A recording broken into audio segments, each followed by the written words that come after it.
inmediaciones de la llamada Laguna de San Pedro, también conocida como Laguna de Mailán.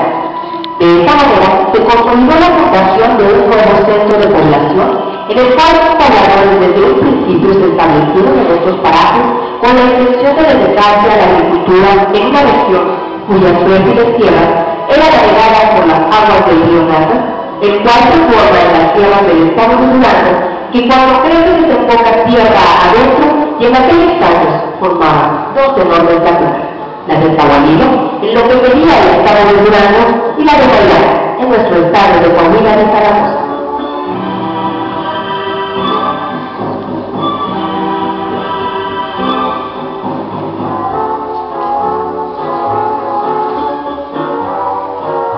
El municipio de San Pedro de las Colonias está ubicado hablando geográficamente en el paralelo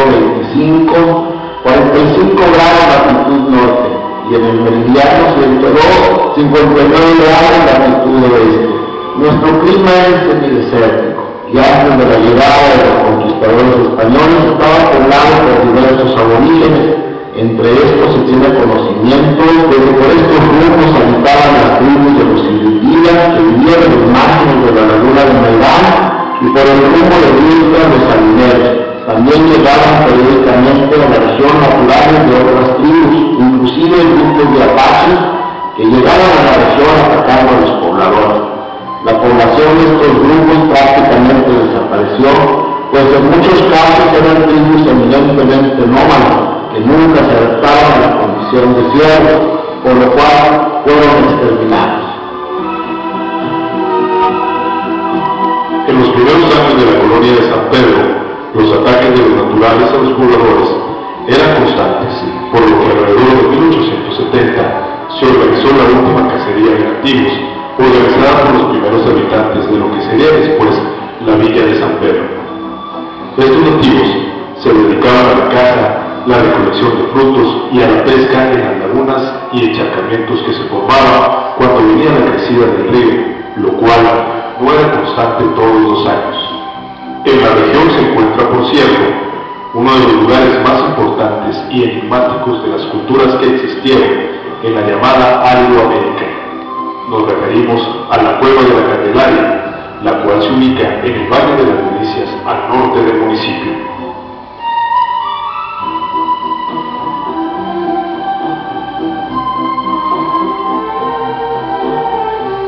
A la llegada de los primeros expedicionarios, estos encontraron que en la ribera del río, que se formaba por 11 arroyos y riachuelos, en la ribera más occidental, los navegantes pescaban una deliciosa variedad de peces, conocida como sardinas, muy parecidos a la tierra. Aquellos primeros pobladores usaban unas trampas hechas con mimbre y ramas similares a las lazas europeas, con lo cual al río que desembocaba en la que hoy es nuestra comarca le llamaron el río de las Latas. Después de los primeros años de la época de la conquista, tuvieron que pasar 46 años para que se realizaran las primeras expediciones a esta parte del Nuevo Mundo. El primero de los misioneros que escuchó hablar del lugar donde se formaban unas grandes lagunas fue el sacerdote franciscano Fray Pedro de Espinarera, que estaba establecido en Cuencamé Durango, y fue el sacerdote el primero en realizar una expedición a esta comarca donde, según contó a los demás religiosos, encontró a un gran número de pobladores.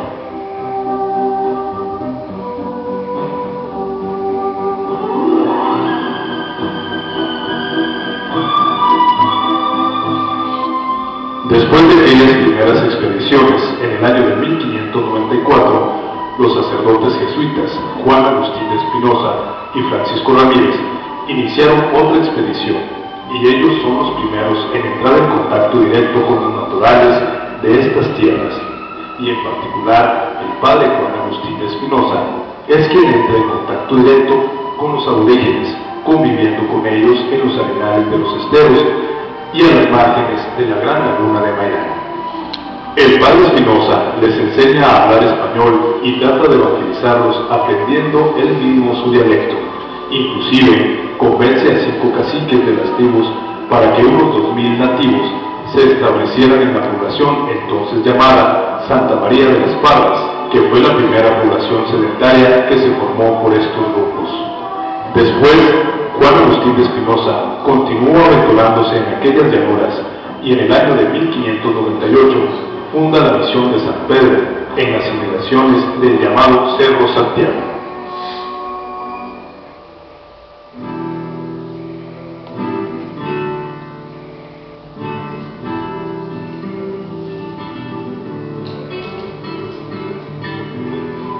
Juan Agustín de Espinosa es quien llama a este paraje Misión de San Pedro, porque al llegar a estas tierras vio que los nativos se dedicaban a la pesca,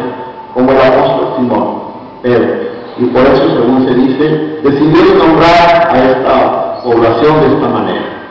La misión duró unos 85 años. Su fundador, Juan Agustín de Espinosa, nació en Real de Minas, Zacatecas. A los 17 años entró a la Compañía de Jesús y murió a los 35 años de edad en 1602. La misión, según se cuenta, desaparece por problemas eclesiásticos, pues la Compañía de Jesús estaba por ser expulsada de México, y aparte los constantes ataques de las tribus salvajes y las difíciles condiciones de la naturaleza, terminaron por hacer que la misión se concentrara en paz. Después de la desaparición de la misión de San Pedro,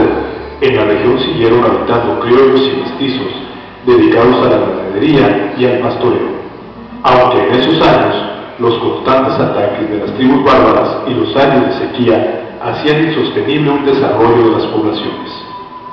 Se tiene conocimiento de que para esos años ya existían algunos poblados como Los Hornos, Santa Ana, San Lorenzo del Baícuo, cerca de La Cuchilla, y San Ignacio. En lo político, la región pertenecía al reino de la Nueva Vizcaya, hoy Durango, y en lo religioso, al obispado de la Nueva Galicia, cuya sede estaba en lo que hoy es Guadalajara, Jalisco.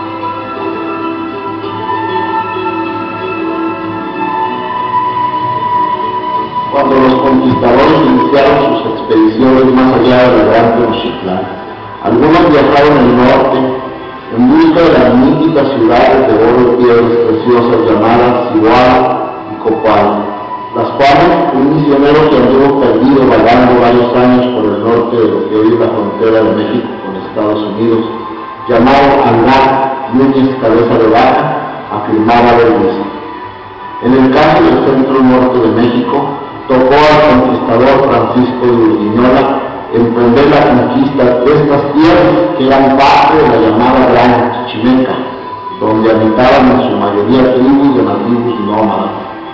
Por sus hazañas, Francisco de Urdiñola fue nombrado gobernador del reino de la Nueva Vizcaya, cuya capital era la ciudad de Durango, y de ese reino era parte la comarca lagunera del sur de lo que hoy es el estado de Coahuila. Toda tierra descubierta pasaba a ser propiedad de la corona española por derecho de conquista, y Francisco de Urdiñola le fueron reservadas grandes extensiones de tierra. Al morir Urdiñola en 1618, heredó a sus descendientes grandes extensiones de tierra semidesertica. Muchos años después, alrededor de 1680, doña Francisca Valdés Salceda y Urdiñola, bisnieta de Francisco de Urdiñola, se casa con el procurador de los indios de Saltillo y Mazapil, don Agustín de Echeverri, y el matrimonio da a España a reclamar en la corte su derecho a la herencia del conquistador, y en España, en 1682, le da a don Agustín de Echeverri el título nobiliario de Marqués de San Miguel de Aguayo y Santa Eulalia.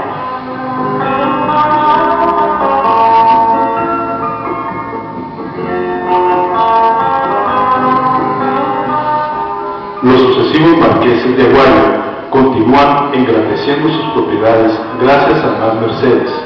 otorgamientos de tierras que la corona española les daba en esos años. El marquesado de Aguayo era el latifundio más grande en el norte de la Nueva España y que incluía ya para 1740 lo que hoy es la comarca lagunera de Coahuila y Durango. Al iniciar el siglo XIX, el marquesado de Aguayo, que en un tiempo fue un verdadero emporio, se encontraba en bancarrota. Los herederos del primer marqués estaban endeudados